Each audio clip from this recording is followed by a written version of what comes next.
woke up the next morning on the sleeper train, and it was snowing a little bit, but it was gone by the time I got to Zurich, which is where I ended up. I decided to do a little shopping while I was there, since I was nearing the end of my journey. I like to pick up all the souvenirs at the end so I don't have to carry them all around. I got some Swiss chocolate and a carabiner coffee mug, a Swiss military watch, and some cheese from the grocery store. The lady behind the cheese counter got a little upset with me for taking pictures of the cheese. If I was going to get in trouble for taking pictures, I think I would have rather taken pictures in the Sistine Chapel rather than their cheese. But anyway, somebody once made a challenge to find a cigarette butt on the streets of Zurich. And there's a reason for that. It's a very clean city. I've been to quite a few cities in Europe, and this is probably the cleanest one.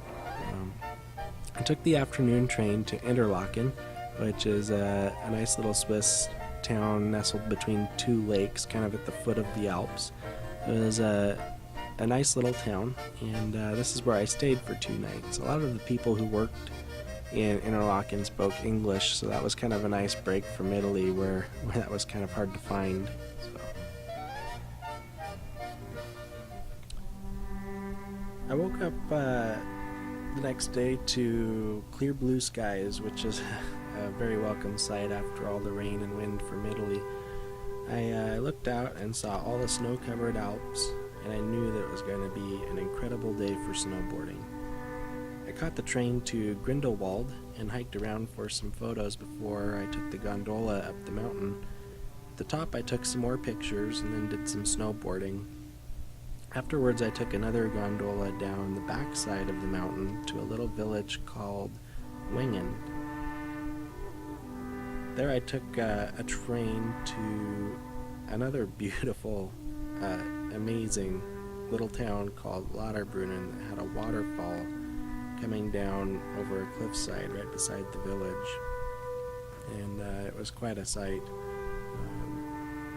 After that I took a ski bus to Steckelberg, where I took a series of gondolas up to the top of a mountain called the Schlitthorn, which is nearly 10,000 feet at the top. So on my way up the gondolas, I stopped in a number of little cottage towns. One was called Gimmelwald, and it had a really nice little mountain hostel I wish I could have stayed at. Somebody once said, "If heaven is full, give me Gimmelwald." It is truly the next best thing, I think. I also stopped at another village called Murin, and it's only accessible by gondola. It's a little bit bigger than Gimmelwald, and I did some more snowboarding there. My mom has always said how much she loved her trip to Switzerland, and I think now I understand why. The natural beauty of this place will absolutely just take your breath away. And that evening I went back to Interlaken to settle in for the night and have some Dunkelbier, and it's pretty good beer. It doesn't really get much better than that, so that was a good day.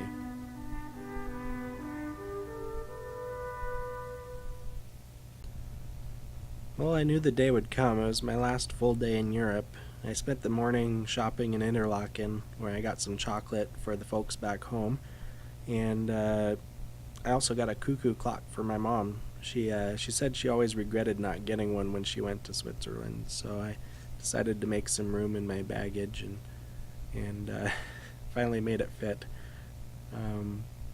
So after stuffing my bags as full as they could be, I took the train back to Kaiserslautern to meet up with Bree and Jim and their friends for Bree's birthday. I got a schnitzel and croquettes once again because I really liked them the first time, so I wanted them again.